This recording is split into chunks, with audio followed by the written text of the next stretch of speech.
wabarakatuh.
Innal hamdalillah nahmaduhu wa nasta'inuhu wa nastaghfiruhu wa natubu ilaih wa na'udzu billahi min syururi anfusina wa min sayyiati a'malina may yahdihillahu fala mudhillalah wa may yudlilhu fala hadiyalah. Asyhadu an la ilaha illallah wahdahu la syarikalah wa asyhadu anna sayyidana wa nabiyyana Muhammadan abduhu wa rasuluhu la nabiyya ba'dah. Allahumma salli wa sallim wa barik ala sayyidina Muhammadin wa ala alihi wa ashabihi wa sallim tasliman katsira. Faya ibadallah usikum wa iyaya bitaqwallahi wa ta'atihi la'allakum tuflihun. Wa qala Allah ta'ala fil Qur'anil azim, a'udzu billahi minasy syaithanir rajim. Ya ayyuhalladzina amanu taqullaha haqqa tuqatih wa la tamutunna illa wa antum muslimun. Wa qala aidan inna anzalnahu fi lailatul qadr wa ma adraka ma lailatul qadr lailatul qadri khairum min alfi syahr. Shadaqallahul azim. Amma ba'd. Hadirin sidang Jumat yang dirahmati Allah Subhanahu wa taala. Pada kesempatan kali ini mari kita sama-sama meningkatkan kualitas ketakwaan kita kepada Allah Subhanahu wa taala. Dengan satu pengertian, mari kita senantiasa berusaha semaksimal mungkin menaati apa yang diperintahkan Allah dan Rasul-Nya serta menjauhi segala larangan Allah dan Rasul-Nya. Tak cukup hanya menaati dan menjauhi, akan tetapi kita harus sadar zahiran wa batinan. Karena boleh jadi badan kita, tubuh kita melakukan aktivitas ibadah yang diperintahkan Allah, namun tidak sebanding dengan apa yang hati kita lakukan. Boleh jadi kita melaksanakan salat, namun hati kita tenggelam dalam perasaan sombong, merasa besar di hadapan Allah Subhanahu wa taala. Boleh jadi kita merasakan lapar saat puasa, namun hati kita tetap tidak merasa iba dengan orang yang ada di sekeliling kita. Atau boleh jadi ketika kita bersedekah di bulan Ramadan, namun hati kita merasa bahwa kita jauh lebih baik daripada mereka. Hadirin yang dimuliakan Allah Subhanahu wa taala, di pertengahan bulan Ramadan ini mari kita sama-sama meningkatkan lagi aktivitas-aktivitas ritual ibadah untuk mendapatkan predikat orang yang bertakwa di sisi Allah. Ketika saya dahulu pesantren, seringkali kiai-kiai kita mengajarkan kalau di hari-hari biasa kita hanya kegiatan mengaji biasa saja, namun saat bulan Ramadan tiba ada yang namanya ngaji pasaran, di mana kita bersama santri-santri yang lain yang biasanya cuma ngaji semisal tafsir Jalalain hanya selembar dua lembar saja, namun pada bulan Ramadan kita melaksanakan ngaji Jalalain itu kira-kira satu bab setiap kali pertemuan. Dan aktivitas-aktivitas ritual yang biasanya jauh lebih digembleng, jauh lebih didalami saat bulan suci Ramadan. Apa tujuan dari kiai-kiai kita mengajarkan kita kenapa di bulan Ramadan ini kita digembleng? Karena kita dituntut untuk dapat mengetahui pemikiran-pemikiran ulama-ulama terdahulu. Saya pernah mendapat ijazah ihdinas siratal mustaqim. Kita seringkali meminta hidayah kepada Allah Subhanahu wa taala. Hidayah yang seperti apa? Siratal ladzina an'amta alaihim. Ternyata hidayah berupa jalan, bukan jalannya Allah, namun siratal ladzina an'amta alaihim, jalan yang Allah pernah berikan nikmat kepadanya.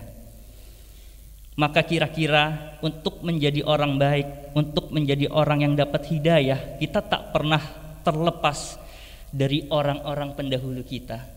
Oleh sebab itu, untuk menyempurnakan puasa kita hendaknya kita mengetahui perspektif dari orang-orang terdahulu.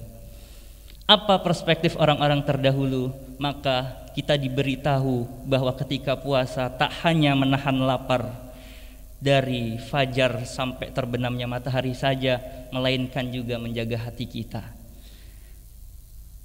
Kita diberitahu bahwa yang namanya puasa itu akan menyebabkan lapar, sedangkan lapar ternyata memiliki rasa yang tidak enak. Sementara di hari-hari lain kita merasa kenyang karena tercukupi secara ekonomi, namun banyak orang merasa kelaparan di hari-hari biasa, ternyata tidak enak. Hal inilah yang ingin diajarkan oleh Islam, oleh Rasulullah Sallallahu Alaihi Wasallam untuk senantiasa berempati kepada yang lain. Ternyata yang namanya lapar itu tidak enak. Di hari-hari biasa kita sering menyepelekan makanan, minuman, air putih, bahkan singkong rebus sering kita sepelekan. Namun ternyata di bulan suci Ramadan kita baru mengetahui nikmatnya makanan dan minuman sederhana yang diberikan Allah Subhanahu wa taala. Tak peduli seberapa banyak harta yang kita miliki, tak peduli seberapa tinggi pangkat yang kita punya. Walau enggak punya harta, ketika kita berpuasa hanya menyicipi saja, semua akan kembali. Ternyata kebutuhan manusia yang utama adalah makanan. Hadirin yang dimuliakan Allah Subhanahu wa taala. Mungkin saja ketika agama tidak memfasilitasi kita untuk merasa lapar, kita tak akan pernah bersyukur kepada Allah atas apa yang diberikan. Kita hanya melaksanakan apa yang enak-enak saja, namun kita melupakan lingkungan-lingkungan yang ada di sekitar kita. Hadirin yang dimuliakan Allah Subhanahu wa taala, untuk itu Allah sederhana saja. Rasulullah sederhana saja memuji bulan puasa ini, lis-shaimi farhatani. Untuk orang yang berpuasa diberi dua kebahagiaan, indal iftari wa indal liqa'i rabbi. Kebahagiaan itu adalah ketika kita berbuka puasa. Simpel saja Rasulullah memuji, karena apa? Karena dengan berbuka puasa ini, dengan segelas air, kita mendapatkan kenikmatan melebihi dari kenikmatan apapun yang ada di dunia ini. Hadirin yang dimuliakan Allah Subhanahu wa taala. Begitu juga ketika Allah mewajibkan kita untuk berpuasa, ya ayyuhalladzina amanu kutiba alaikumussyiyam kama kutiba alal ladzina min qablikum. Ternyata Allah mengaitkan ibadah puasa ini dengan orang-orang terdahulu. Kama kutiba alal ladzina min qablikum. Karena sesungguhnya ibadah puasa tidak akan sempurna kalau kita tidak mengetahui bagaimana orang-orang terdahulu melakukannya. Nabi Adam alaihissalam ketika diturunkan dari surga Allah ke dunia, dalam satu riwayat Nabi Adam diturunkan dengan keadaan hitam. Lalu Nabi Adam difasilitasi untuk berpuasa di tengah bulan, maka kita mengenal dengan puasa Ayyamul Bid, di hari di tanggal 13, 14 dan 15. Nabi Adam berpuasa, kemudian Nabi Nuh alaihissalam ketika bah besar menerpa kaumnya, beliau memerintahkan kepada umatnya juga untuk berpuasa. Begitu juga Nabi Ibrahim dan nabi-nabi lainnya, sampai Nabi Isa, bahkan dalam Al-Quran diabadikan, inni nadhartu lirrahmani sauma. Ketika Siti Maryam mengandung Nabi Isa alaihissalam, Siti Maryam dan Nabi Isa alaihissalam berpuasa kepada Allah Subhanahu wa taala. Hal tersebut tidak berhenti sampai di situ, hadirin yang dimuliakan Allah Subhanahu wa taala. Ternyata nanti di yaumil qiyamah kelak saat kita dikumpulkan di yaumil mahsyar, yang mana tidak ada pertolongan apapun kecuali pertolongan Allah dan syafaat Nabi Muhammad SAW. Kita tak akan mengenal syafaat Rasul kecuali dari umat-umat terdahulu. Ketika umat-umat yang lain dikumpulkan bersama, maka yang dilakukan adalah meminta syafaat. Mereka akan berbondong-bondong menemui Nabi Adam alaihissalam, meminta kepada Nabi Adam, ya Adam, fashfa' lana ila rabbika azza wa jal, tolong syafaati kami kepada Tuhanmu. Namun Nabi Adam alaihissalam berkata, saya sesungguhnya punya kesalahan dan doa saya sudah saya pergunakan untuk mengampuni apa yang telah saya perbuat. Rabbana zalamna anfusana wa illam taghfir lana wa tarhamna lanakunanna minal khasirin. Fadhhabu ila Nuh. Maka orang-orang berbondong-bondong menemui Nabi Nuh. Mereka menghadap Nabi Nuh, ya Nuh, anta awalur rusul fi ahlil ardi wa sammaqallahu abdan syakura. Ya Nabi Nuh, engkau adalah rasul pertama yang ada di muka bumi ini, dan Allah menamaimu sebagai seorang hamba yang senantiasa bersyukur kepada Allah. Fashfa' lana ila rabbika azza wajal. Maka berilah syafaat kepada kami wahai Nuh. Namun Nuh menjawab kepada umat-umat yang berkumpul di padang mahsyar, sesungguhnya saya memiliki doa yang karena doa saya umat saya semua tenggelam, kena bah pada waktu itu. Fadhhabu ila Ibrahim. Maka semua digiring untuk menghadap Nabi Ibrahim alaihissalam. Begitu juga Nabi Ibrahim menjawab, sesungguhnya saya pernah melakukan kesalahan. Saya berbohong kepada umatku yang pada waktu itu menyembah berhala.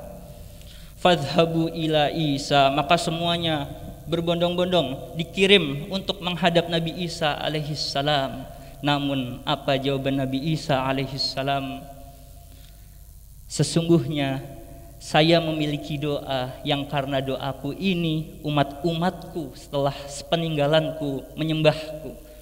Fadhhabu ila Muhammad. Maka semuanya digiring kepada Nabi Muhammad, karena Nabi Muhammad lah yang menyimpan doanya untuk kita. Ummati, ummati, ummati. Hadirin yang dirahmati Allah Subhanahu wa ta'ala, kita harus belajar banyak dari umat-umat terdahulu. Maka legal sekali ketika kita menyandarkan kita mempunyai guru seperti misalnya Kiai Haji Maimun Zubair, Habib Lutfi bin Ali bin Yahya, atau Kiai Haji Hashim Asy'ari, karena kita tidak akan bisa menjadi orang yang tertuntun dalam jalannya kecuali melalui pemikiran orang-orang terdahulu. Ketika dikatakan naumus shaim ibadah, tidurnya orang yang berpuasa adalah ibadah, maka secara hukum bisa saja malaikat menghukumi kita ini sebagai orang yang tarkul ibadah, meninggalkan aktivitas-aktivitas ibadah pada waktu bulan suci Ramadan. Namun pemikiran umat-umat terdahulu, pemikiran ulama-ulama kita terdahulu, bahwa ternyata tidurnya orang berpuasa juga berpotensi untuk tarkul ma'asi, meninggalkan kemaksiatan. Oleh sebab itu, tidurnya kita di bulan Ramadan berpotensi kepada kita segala aktivitas yang menimbulkan mafsadah atau kerusakan bisa ditinggalkan akibat tidur. Begitu juga dengan buka atau tutupnya warung-warung yang ada di sekeliling kita. Kalau saja ulama-ulama kita mempunyai pemikiran, maka sudah ditutup sejak lama warung-warung yang buka di bulan suci Ramadan. Namun ulama-ulama kita memiliki pemikiran sebaliknya. Ketika kita merasa terganggu akibat warung dan iman kita terhasut oleh itu, maka kita sejatinya merendahkan orang-orang yang di bulan suci Ramadan merasa lapar sementara kita merasa kenyang. Sejauh mana iman kita bisa menahan, ketika kita lulus maka iman kita dianggap sebagai muttaqin atau orang yang bertakwa. Hadirin sedang Jumat yang dirahmati Allah Subhanahu wa ta'ala, dari mana kita harus memulai itu semua? Dari masjid. Karena apa? Sungguhnya Allah mendirikan bangunan pertama di muka bumi ini adalah masjid. Inna awwala bayti wudhi'a lin-nasi lalladzi bi Bakkata mubarakah. Allah ternyata mendirikan bangunan pertama di muka bumi ini adalah masjid, yaitu di Masjidil Haram. Lalu sahabat bertanya, lalu apa bangunan kedua ya Rasulullah? Subhanalladzi asra bi 'abdihi laila minal Masjidil Haram ilal Masjidil Aqsa, di Palestina Masjidil Aqsa. Bangunan kedua yang berada di muka bumi ini juga masjid. Lalu kemudian bangunan setelah bangunan pertama yang didirikan oleh Nabi setelah hijrah juga masjid. bukan tempat bernaung atau bukan tempat untuk berniaga. Oleh sebab itu, ketika kita ingin memulai sebuah aktivitas, kita ingin meningkatkan lagi, memperbarui iman kita, mari kita sama-sama meningkatkan dari masjid kita tercinta ini. Karena dari masjid pada waktu itu setelah Rasulullah hijrah, masjid yang hanya berlandaskan tiang-tiang pohon korma dan alasnya dari pelepah pohon korma, namun dapat melahirkan tokoh-tokoh, para pakar, para cendekiawan-cendekiawan muslim, sehingga kita dapat merasakan nikmatnya Islam hingga sekarang. Hadirin yang dirahmati Allah Subhanahu wa taala. Terakhir, mari kita sama-sama juga meningkatkan protokol kesehatan. Ini adalah kewajiban kita bersama, karena keinginan kita menginginkan untuk dapat beridul fitri tidak seperti di tahun-tahun sebelumnya.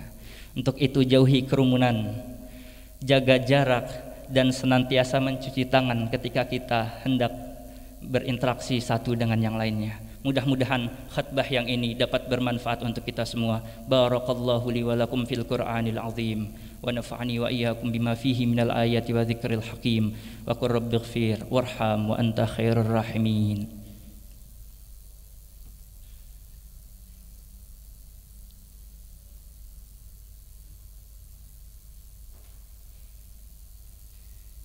Innal hamdalillah nahmaduhu wa nasta'inuhu wa nastaghfiruhu wa natubu ilaih wa na'udzu billahi min syururi anfusina wa min sayyiati a'malina may yahdihillahu fala mudilla lahu wa may yudlilhu fala hadiya lahu. Asyhadu an la ilaha illallah wahdahu la syarika lahu wa asyhadu anna sayyidana wa nabiyyana Muhammadan abduhu wa rasuluhu la nabiyya ba'dah. Allahumma salli wa sallim wa barik ala sayyidina Muhammad wa ala alihi wa ashabihi wa sallim tasliman katsira. Faya ayyuhal muslimun al-kiram, ittaqullaha mastata'tum faqad fazal muttaqun. Wa'lamu anna Allah qad shalla ala nabiyhi qadima wa qala Allah ta'ala innallaha wa malaikatahu yusalluna 'alan nabi ya ayyuhalladzina amanu sallu 'alaihi wa sallimu taslima. Allahumma salli ala sayyidina Muhammad sayyidil awwalin wal akhirin wa ala arba'ati khulafa'ir rasyidin sadatina Abi Bakr wa Umar wa Uthman wa Ali radhiyallahu anhum wa ala tabi'in wa ala tabi'it tabi'in wa man tabi'ahum bi ihsanin ila yaumiddin wa radha ma'hum bi rahmatika ya arhamar rahimin. Allahumma ighfir lil muslimina wal muslimat wal mu'minina wal mu'minat al ahya'i minhum wal amwat. Allahumma ij'al jam'ana hadha jam'an marhuma wa tafarruqana min ba'dihi tafarruqan ma'suma. Allahumma taqabbal minna salatana wa siyamana wa ruku'ana wa sujudana wa tilawatana wa tamim taqsirana ya Allah ya arhamar rahimin. Rabbana hab lana min azwajina wa dhurriyyatina qurrata a'yun waj'alna lil muttaqina imama. Ibadallah, innallaha ya'murukum bil adli wal ihsan wa ita'i dzil qurba wa yanha 'anil fahsya'i wal munkari wal baghi ya'idzukum la'allakum tadhakkurun. Fadhkurullahal 'azima yadhkurkum washkuruhu 'ala ni'amihi yazidkum wa la dzikrullahi akbar. Qimis shalah.